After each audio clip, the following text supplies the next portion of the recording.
The pasuk in this week's parsha, Parshas Behaaloscha, has a series of very interesting, strange psukim.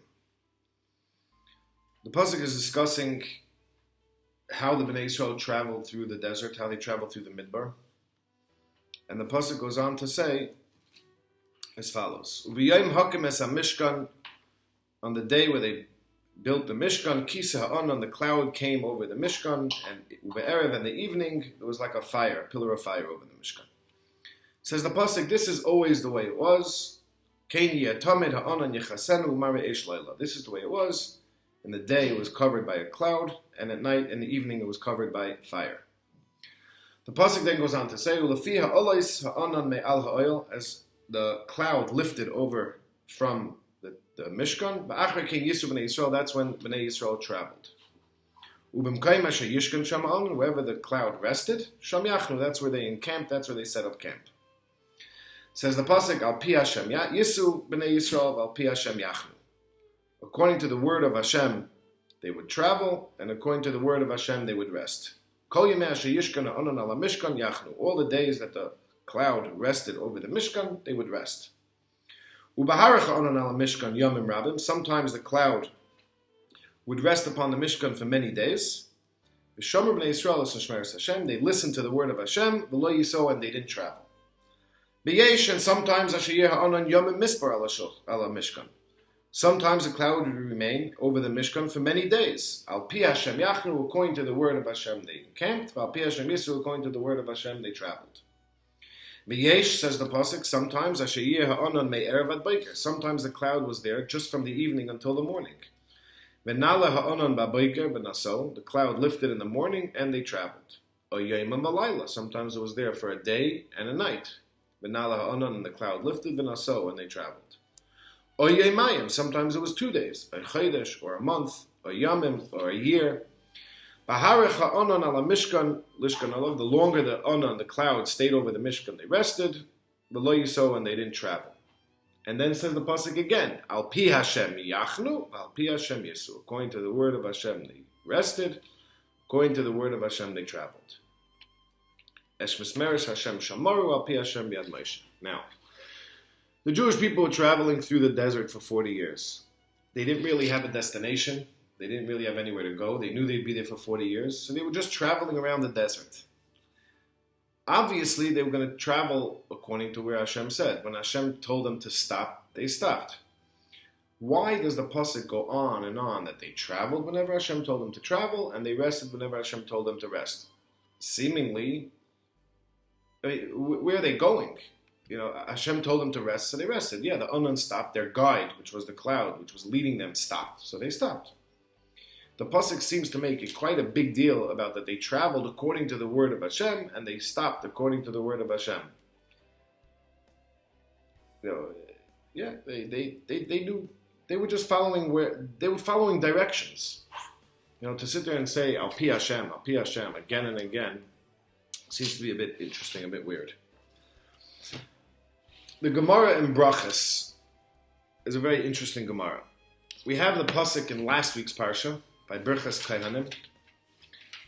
The pasuk says as follows: Yivarechecha Hashem. Right, when the Kohanim bless Klal Yisrael, they say Yivarechecha Hashem v'yishmerecha, Yoyer Hashem panav elecha v'yichoneka, Yisa Hashem panav elecha v'yasem lecha shalom. What does it mean, Yisa Hashem panav elecha? Yisra Hashem panav elecha, may Hashem lift His countenance to you and establish peace. And what does it mean, Yisra Hashem panav elecha? May Hashem look towards you favorably. Sort of like cheating, but let Hashem look towards you favorably. Asks the Gemara in Brachas, Darish Rabbi Avira. Says Rabbi Avira, Zimnan Amal Mishmeid Reb Ami, V'Zimnan Amal Mishmeid Reb Asi. Sometimes Rabbi Avira said it over in the name of Reb Ami, sometimes said it over in the name of Reb Asi. Omru Malachi Ashoras Lefnei HaKadosh Baruch Hu. The Malachim complained to HaKadosh Baruch Hu. Rebbeinu Shel Olam, Master of the universe. Kasav b'Terasecha, it says in the Torah, Asher lo yisa panim v'lo yikach sheichad. Hashem doesn't look favorably on someone. Hashem doesn't take bribery. Meaning you can't cheat Hashem. You can't bribe Hashem. You can't make Hashem overlook things that you've done wrong. So how come, says the Gemara, it says, Yisa Hashem panav elecha. And like the pasuk we just quoted, may Hashem look favorably towards you. The Malachim said it's not fair. Hashem, you are a God that Asher lo Yisa upon him, you don't look favorably, you don't cheat, there's no cheating, it is what it is. On the other hand, it says, Yisa Hashem panav elecha. Hashem's going to look favorably towards you. Answers Hashem to the Malachim something very interesting. Amar lahem, so Hashem said to the Malachim, V'chiloi esa panim li Yisrael. How could I not look favorably upon the Jewish people? Why? Shekasavti lahem b'Torah. I wrote in the Torah to them, V'achalta v'savata uberachta. You should bless Hashem. Benching should happen when you're full. V'hei medaktik in alatzmam. They are very medaktik. They're very exact. Ad kezayis. Even though they eat a little bit, immediately they bench. They cheat. Meaning, they bench Hashem, they bless Hashem, they bench, we say Berchas Hamazon, even though we're not necessarily full, even though we only ate a kazayas. How could I not cheat towards Klal Yisrael? That's what Hashem tells the Malachim. Now, it's a very beautiful thing that Hashem is telling the Malachim, but it's still cheating. And the pasuk does say, Asher lo yisa panim li gashechat. Hashem doesn't cheat. Hashem doesn't look the other way. So what exactly is going on here? The Gemara in Rosh Hashanah says a different answer to this question. The Gemara says we have a contradiction. On the one hand, it says Yisa Hashem panav elecha. Hashem is going to look favorably towards you. On the other hand, the pasuk says Asher lo yisa panim li gashechat. Says the Gemara, the one is before the Gzar Din, one is before it's actually signed, the Gzar Din, and it could still be changed. One is talking about after the Gzar Din. Once the Gzar Din was signed, then Asher lo yisa panim, it can't be changed anymore. The Medrash on this pasuk brings down a different pshat, and the Medrash asks the same contradiction. On the one hand, we know Hashem, we see in the pasuk Yisa Hashem panav elecha. Hashem looks favorably towards Klal Yisrael, and on the other hand, the pasuk says Asher lo yisa panav li gashechat. Hashem doesn't. You can't cheat Hashem. Says the Medrash, Kan kisha oisim ritzayna shel makom, Kan kisha ein Yisrael oisim ritzayna shel makom. When Klal Yisrael is doing the will of Hashem, Hashem cheats for them. Yisa Hashem panav elecha. When Klal Yisrael is not doing Ritzayna Shel Makom, when they're sinning, when they're not behaving, and they're not doing what they should be doing, that's when we have Asher lo yisa panav li gashechat. You can't cheat Hashem. Now, a bunch of different answers, seemingly, to the same contradiction that we have in the Psukim of Asher lo yisa panav li gashechat. You can't cheat Hashem. To Yisa Hashem panav elecha. What I want to talk about is the following concept. There are a bunch of ways that a person could do mitzvahs. A person could do mitzvahs because that's what I want to do, that's what I decided to do. A person could do mitzvahs because that is the will of Hashem. What I am doing is I am trying to make Hashem happy. I am trying to do what Hashem wants. We're going to call that doing the Ratzon Hashem. When a person is doing the Ratzon Hashem, when he's doing what Hashem wants, you automatically have a different attitude. I'll give you a simple example. You have something that's, it's kosher, possibly, probably. There's a good enough hechsher on it. It's probably kosher, but it's not the best hechsher. So it's all going to depend on my attitude. If my attitude is, I don't want to do anything wrong, so then I'm not doing anything wrong. There's no way I'm doing anything wrong if I eat this piece of meat, which I'm reasonably enough, it's kosher. However, if I'm trying to do the Ratzon Hashem, if I'm trying to make Hashem happy, so I'm not going to eat that piece of meat. Because maybe Hashem doesn't want me to eat that piece of meat. Maybe I'm not doing the right thing. I'm trying. My goal over here is to make Hashem happy. To build that connection to Hashem. It sounds like I'm saying something very, the Chovos HaLevavos brings this down in Shar Avodas Elokim, in Shar Gimel. He gives 10 steps towards reaching the epitome of Avodas Hashem, towards reaching the highest level of serving Hashem. This is like from the higher levels of doing something not because I want a reward, not because it's the right thing to do, but because I'm trying to make Hashem happy. Now, this would seem to be a very, very high level, something really, most people are not holding it. Most people will tell you, I'm not up to that level. I'm just trying to, get the right thing. I'm not trying to, make Hashem happy. It's so, that concept seems to be very foreign and very too high for me, and, maybe only Rabbi Shon could reach that level of, I'm trying to make Hashem happy. But, it's not really for me. It's not really what I'm trying to do. It's not really where I'm up to. However, if you think about it and you apply it, it makes your life much easier. I'll give you a simple example. Right? If somebody is married, if your goal in your marriage is to have a happy marriage, and you're going to do something to make sure you have a happy marriage, and you'll make your wife happy to have a happy marriage, you're always going to end up being in conflict with yourself. Meaning, on the one hand, this is really what I want. On the other hand, it's much easier for me to have my wife happy. My marriage is going to be much easier. My life is going to be much easier if my wife is happy. I'm always going to be struggling with a conflict, and yeah, it's going to be worth it, but there's always going to be conflict there. The moment my goal is to try to make my wife happy, the conflict falls away. Because my goals and my personal agenda sort of falls by the wayside, because what I'm trying to do here is make my wife happy. You could say the same thing when it comes to Avodas Hashem. A person that's trying to do the right thing, or he's trying to gain Eilam Haba, or he's trying to live the right way. So you're always going to be having that struggle, that conflict. On the one hand, I want to eat this piece of meat. On the one hand, it might not be the right thing to do. I'm always going to be struggling between myself. Is it worth it, the long-term goal of being a good person, or is it worth it, this piece of steak? Is it worth it for me to go to this place where I will definitely enjoy myself? On the other hand, it's the wrong thing to do.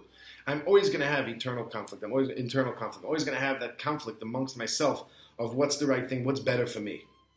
The moment my goal is to make Hashem happy, the conflict is going to fall away, because my focus and my goal is how can I make Hashem happy? It will make your life easier, because all I'm trying to do is see how is Hashem going to be happy. Automatically you'll see that your conflict and your personal interest and your own things will fall away, because my goal here is to try to make Hashem happy. So if every time we look at a mitzvah, we look at it with a view of what can I do to make Hashem happy with me, the conflict will fall away. I'm always going to look for the better hechsher, just because that's more probable for me to make Hashem happy. So even though it is a very high level, and it is something which most people can only strive for, but if you think about it, it makes your life much easier. Now, the Ramban in Sefer Iyov is discussing Hashgacha Pratis. Now, this is really a much, much larger topic, which we can't really cover today because the topic is just huge, but there's something called Hashgacha Klalis, there's something called Hashgacha Pratis. Hashgacha Pratis means Hashem is taking care of me. So you have the very simple question. If Hashem is taking care of me, so then nothing bad is going to happen to me. So then why do I have to do mitzvahs? Hashem has a plan for me. So yeah, then you'll say the plan changes. Doing more mitzvahs, how does that help me? If Hashem has a plan, and before I was born, Hashem planned my life out for me, so then it doesn't make a difference if I do more mitzvahs. So you're telling me the plans change, but the plans don't really change, because like the Gemara says, before I was born, Hashem declared how long I'm going to live. In Hashgacha Pratis, there are many different levels. I'll give a simple example. There's the Hashgacha for a Milchama. When there's a war going on, I need to be saved. There's the Hashgacha, Hashem's looking out for the city.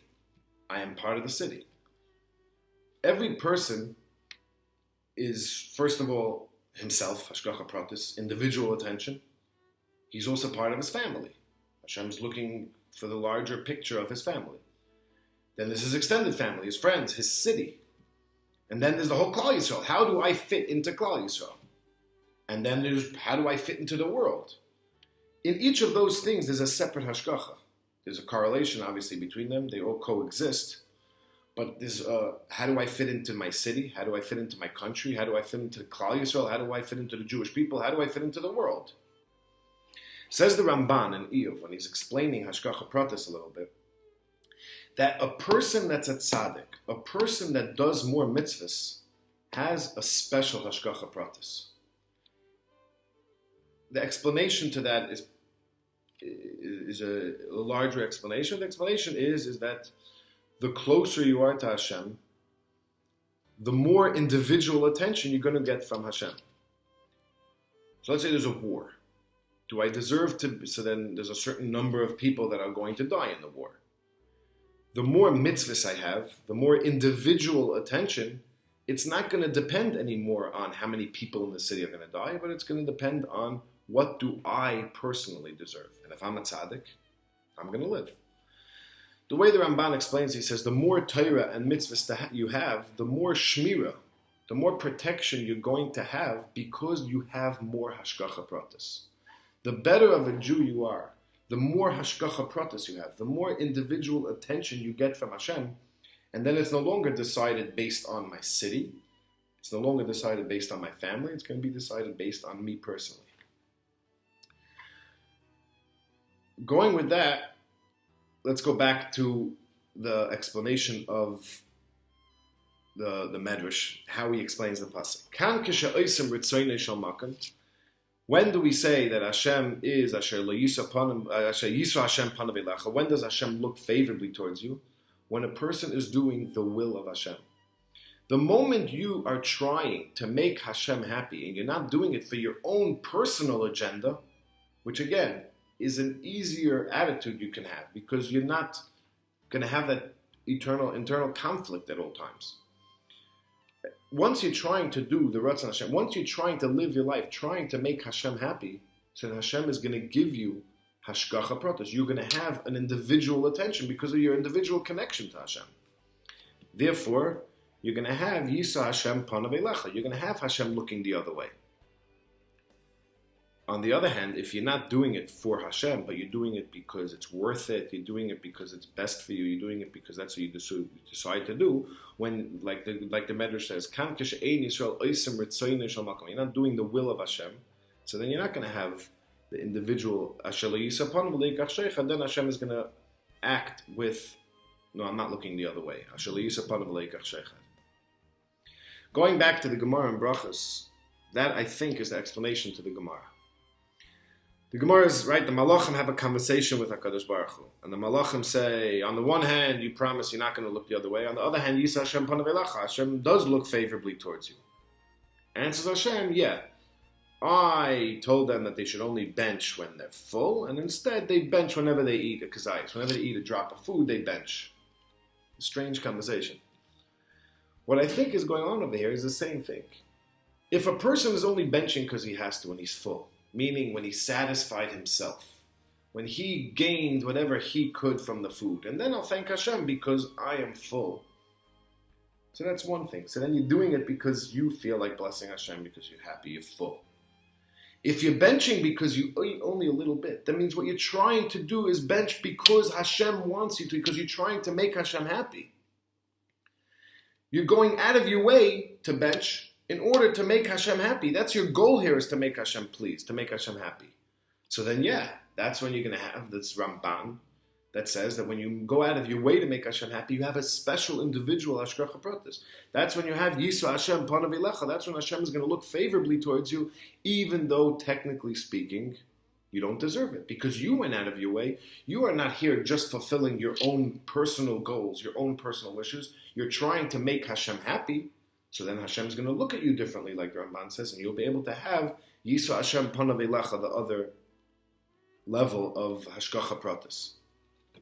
Just going back to this week's parsha, yeah, Klal Yisrael was stopping. They had nowhere to go. But that's not why they stopped. And that's what the pasuk is trying to tell us. Every time they stopped, whether it was a day or a week or a month or a year, every time they stopped, it was because they were stopping because Hashem wanted them to stop. They were stopping because it was Al Pi Hashem Yachnu, because this is the will of Hashem. They didn't just stop because, oh, it's time to stop. We're traveling in the desert. The cloud, our guide, stopped. Okay, so we're going to stop too. They were stopping because it was the will of Hashem for them to stop. They were stopping because it was the will of Hashem for them to travel. Once that's true, so that's what the pasuk is trying to tell us. Al pi Hashem yachnu. That's why the pasuk keeps going over and over, that they weren't just traveling because they wanted to travel. They were traveling because Hashem wanted them to travel. And they were stopping because Hashem wanted them to stop. And that's why the pasuk makes such a big deal about it, is because, the 40 years in the desert, they were trying to do the will. They were trying to make Hashem happy. Now, just going back, we could take this advice for our lives. If a person is trying to make himself happy, you're always going to be struggling with internal conflict. You're always going to be struggling with, on the one hand, I'm trying to make myself happy this way. On the other hand, it's a long-term goal. It will be better for me in the long run. I'll get Elam Haba. I'll get the next world. In the long run, it's more worth it for me. But you always have that conflict. You always have that struggle. If a person tries to focus on what does Hashem want from me, what is Hashem trying, how can I make Hashem happy? So then you have a much easier time with that conflict because you're not really worried about yourself. If you think about it in a marriage, it's the same thing. If you're trying to satisfy yourself and make sure that your marriage is like stable and staying okay and everybody's happy, so you'll make your wife happy, but you'll be struggling with that conflict. If your goal is to make your wife happy, to make sure your wife is happy, to make sure that the person that you care about so much is happy, so then that conflict, it just makes your life easier because your goal and your focus is how can they be happy? And going back to mitzvahs, this is already a higher level, but this is something that we can strive towards, is that, I'm always trying to look at what does Hashem want from me, so then if something is maybe questionably kosher, instead of saying, but it probably is kosher, which, I'm for sure not doing something wrong. I'm probably doing something right, but maybe I want to go out of my way to make Hashem happy. Maybe I want to go out of my way to do the right thing, not just to not do the wrong thing. That will get you to the level of Al Pi Hashem Yachnu, doing things because that's what Hashem wants you to do, and that's going to end you up with Yisa Hashem Panav Elecha. Hashem will look favorably towards you. You're going to have a better life, and you'll have Yivarechecha Hashem Yishmerecha, which is that you will be rich. Sheyizbarchu Nechasecha. You're going to end up with a better life. You're going to end up with more money, says the pasuk. Have a wonderful, wonderful Shabbos.